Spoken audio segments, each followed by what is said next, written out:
राजीव रंजन ने हेमंत सोरेन की सरकार पर निशाना साधते हुए कहा कि प्रधानमंत्री नरेंद्र मोदी जी की झारखंड यात्रा के बाद बीजेपी और एनडीए के पक्ष में सकारात्मक वातावरण बनता जा रहा है।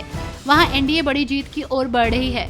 निसंदेह हेमंत सोरेन की सरकार पर भ्रष्टाचार और अराजकता को लेकर जिस तरह के गंभीर आरोप हैं, वहां की जनता में गहरा आक्रोश है।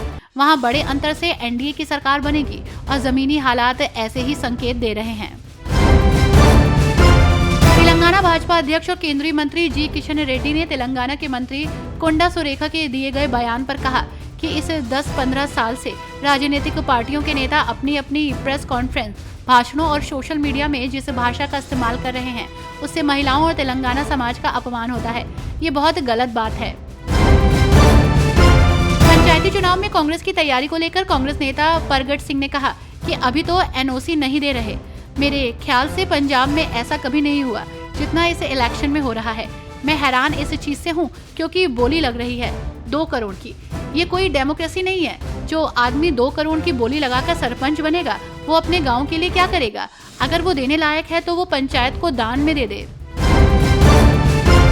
जयपुर के दुर्गापुर स्थित राज्य कृषि प्रबंधन संस्थान में स्वच्छ भारत मिशन ग्रामीण एवं आवासीय पट्टा वितरण कार्यक्रम का आयोजन किया गया। इस अवसर पर मुख्यमंत्री भजनलाल शर्मा ने घुमंतु, अर्ध घुमंतु एवं विमुक्त समुदाय के परिवारों को आवासीय भूखंड के पट्टे वितरित किए। इसके साथ ही प्रदेश के विभिन्न जिलों में आयोजित समारोह में लगभग 21,000 परिवारों को पट्टों का वितरण किया गया।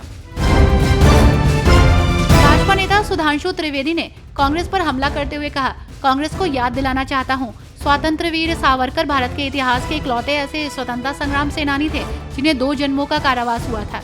मैं चुनौती से कहता हूँ, कांग्रेस का कोई एक नेता बताए जिसको 2 जन्मों का कारावास हुआ हो। असम के हेमंत बिस्वा शर्मा ने पलवल में कहा कि कांग्रेस पार्टी कहती है जीतेंगे तो ये कहेंगे। जब हिमाचल प्रदेश में चुनाव हुए थे तब राहुल गांधी और प्रियंका गांधी ने कहा था कि अगर वे सत्ता में आए तो हिमाचल की माताओं को उनके बैंक अकाउंट में 1500 रुपए देंगे। लेकिन क्या किसी के बैंक खाते में पैसे आए? हमने वादा किया था कि अगर हम सत्ता में आए तो माताओं के बैंक खातों में पैसे भेजेंगे और हम भेज रहे हैं। मैं राहुल बाबा से पूछना चाहता हूं कि अगर वे हिमाचल में झूठ बोल सकते हैं तो देश के किस राज्य में सच बोलेंगे? हरियाणा चुनाव को लेकर सियासी पारा हाई चल रहा है। इस बीच हरियाणा के मुख्यमंत्री और लाडवा विधानसभा सीट से भाजपा के उम्मीदवार नायब सिंह सैनी ने कहा, हरियाणा की जनता ने तय कर लिया है कि 8 तारीख को भाजपा पूर्ण बहुमत से अपनी सरकार बना रही है। इसमें कोई 2 राय नहीं है।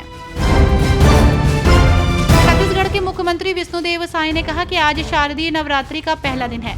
मैं सभी छत्तीसगढ़ वासियों को बधाई और शुभकामनाएं देता हूं। मां की कृपा छत्तीसगढ़ वासियों पर बनी रहे, यहां सुख समृद्धि बनी रहे।